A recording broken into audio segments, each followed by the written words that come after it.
साबायखर बावग्रोबाय दिनै जोंनि बे इरिगेसन साब डिभिजन अफिसनि जिथुनाखि आगुनि अफिस गरुभाषा बेवहाय दानि जिथु इरिगेसननि जिथु इएम गौतम दास बिथाङा फैनानै जोंनि रायजो राजानि मोनसे बेवहाय खोथा दङमोन खोथाया बेनोमोन जे बावैसो आसाम गभर्नमेन्टनिफ्राय मोनसे नटिफिकेसन जे मोननानै गभर्नरनि एड्रेस माबायो आरोखि जे गथै आसामावनो माखासे इरिगेसननि माबाखौ फांसनिं माबाखौ जुरिसडिक्सनखौ जे चेन्ज खालामदों साब डिभिजन बबेखौबा डिभिजन दा बेबायदि जुरिसडिक्सन चेन्ज खालामनायनि बेलायाव जोंनि बे माबायावबो सिडली साब डिभिजन मुंनि मोनसे इरिगेसन फांसनिं जिथु जुरिसडिक्सन बेखौ जों खोनादों आरो गभर्नरनि जिथु नटिफिकेसन ओंखारनाय बेवहाय मिथिनानै मोननानै जों बेवहाय रायजो राजाया एसे बेखौ जेब्लानाखि सुलु लायो सुलु लानानै मोनदों दि मा जे जुरिसडिक्सना बेवहाय जुदि चेन्ज जादोंब्लाबो माने मा होनो माखासेखौ माने हेडक्वार्टारखौ शिफ्टिं खालामदों माखासेखौ खालामाखै दा बे जोंनिया गरुभाषायाव अलरेडि माने अफिस मोनसे दंखायो अफिसा बेनोमोन चम्पावती जिथु मेजर इरिगेसन प्रजेक्ट बियो 1981 निफ्रायनो बुंनो थाङोब्ला 1980 निफ्राय प्रेक्टिकेलि फांसनिंआ जादों बेवहाय दा बे नैबे जेरावहायनाखि दिनै फैदों बे सारा दा बेवहाय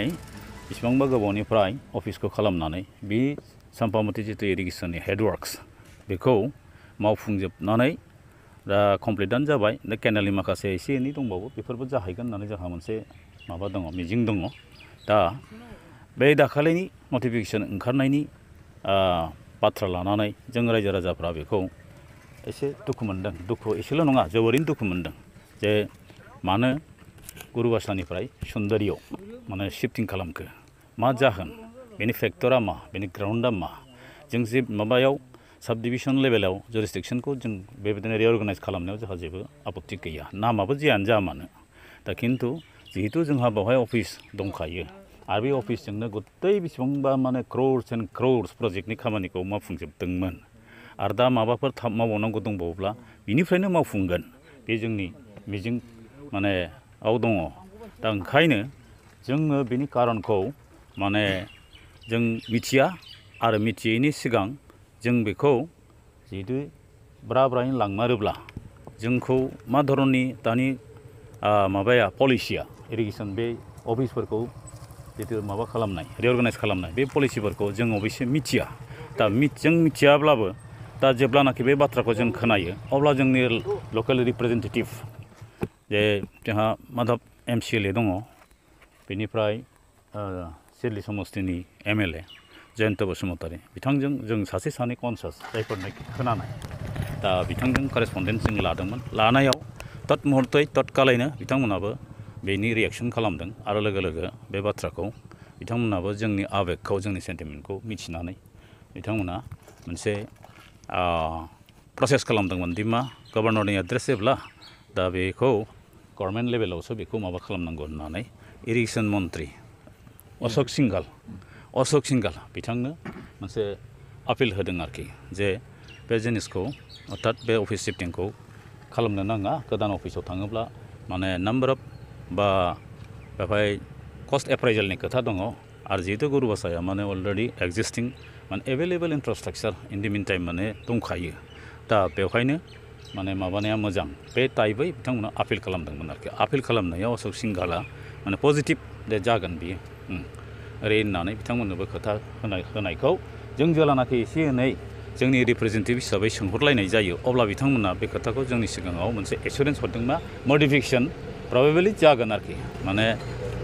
मा होनना बुङो रिभार्ट जाफिनगोन अफिसा खिन्थु एसे प्रसेस जासिगोन आरोखि दा बेखायनो जेब्ला ब्रायैनो जों सानदों मा बेखिनियावनो थासिगोन खारन जोंहा रायजोआ मोनसे आश्वस्त जाबाय एसियर्ड जाबाय आरोखि खिन्थु नुनो मोनबाय कयेकथा दिननि गेजेराव अफिसनिफ्राय माखासे अफिसारफ्रा नायलायफैगासिनो दं थांलाय फैगासिनो दं जोंहा बाहाय माखासे लकेलावनो बे सोरबा खालासि बे टाइपनि जोंहा कर्मचारिफ्रा सार ओरै सोरखौबा खिथादों सोरखौबा बुंहरदों आंनोबो खोनाबाय आंबो मिथिबाय दा बेवहाय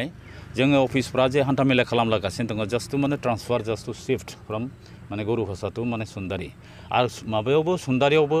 माबायदि दङ अफिसखौ नायलायनाय आरिनाय बे माबाफ्रा जोंनि स्टाफफ्रा बिनि बे खालासिफ्रा मिथिगौ खारन बिथांमोनाथ' बिसिनि कर्मचारि नालाय आरो अफिसारा लेंबाय थांफानांबाय बे मिथिनायखौ आं पार्टिकुलारलि आंल' नङा सोरबाबो मिथिदों आरोखि दा ओंखायनो बे जिनिसखौ जेनाखि जोङो जेला मिथियो अब्ला जों माबा मोनसे खालामनांसिगोन ओरै माबा मोनसे खालामनांसिगोन माने जों एसे जथुमलायनानै जों एसे बेखौ मोनसे डिसिसन मोनसे पाब्लिक एसे अपिनियन खालामनानै जों बेखौ सरकारनि खोमायाव एसे गोरायैनो जों माबा खालामनांसिगोन बाथ्राखौ दा बबे लजिकजों दा जाजानो लुबैनाया बेखिनियानो जिहेतुनाखि बेवहाय अफिस खालामनायनि थाखाय गथै माबाया दङ ओंखायनो अफिसखौ जों बाहायनो जों लुबैयो ओमफ्राय सिडली साब डिभिसना एज ए नमेनक्लेचार नो मेटार जों बेवहाय जों इन्टारफेयार खालामा खिन्थु अफिसखौ माने बेयावनो खालामनांगौ आरो दिनैहाय EM सारा जोंजों इन्टारेक्सन खालामबाय पाब्लिकनि सिगाङाव खोथा बुंबाय लकेल MLA माबाया जयन्त बसुमतारी बिथाङाबो बुंबाय आरो बेवहाय सासे मा दङ नमिनेटेड MCLA बिथाङाबो जोंनिनो पजिटिभ आरो बिथाङा लकेलखा गथिखे बिथांमोनाबो बेयाव जाजानाया बिथांमोननि मोनसे माबाखा मा होनो अपिनियनखा ओंखायनो बेयाव जानांगौ आरो बिदियैनो जोंखौ बिथांमोना एक्सुर खालामबाय आरो अफिसियेलि बेसेबां हायो आरो बबे लेभेलाव बिथाङा माबा खालामनांगौ माने जोंनि सिगाङाव खोथा होबाय ओंखायनो जों बिथां EM आरो फैफानाय जोंनि रिप्रेजेन्टेटिभ बिथांमोनखौ जों पाब्लिक तरफनिफ्राय दिनैनि लेभेलसिमाव दहायनि लेभेलसिमाव जोङो माने धन्यबाद आरो साबायखर जासिबाय आरो आसा खालामो जोंनि बे पाब्लिकनि बे सेन्टिमेन्टआ बा पाब्लिकनो नांगौ होननानै जों जि मोनसे रेइज खालामदों बे बाहायनो बहाल थागोन। Thank you. अके।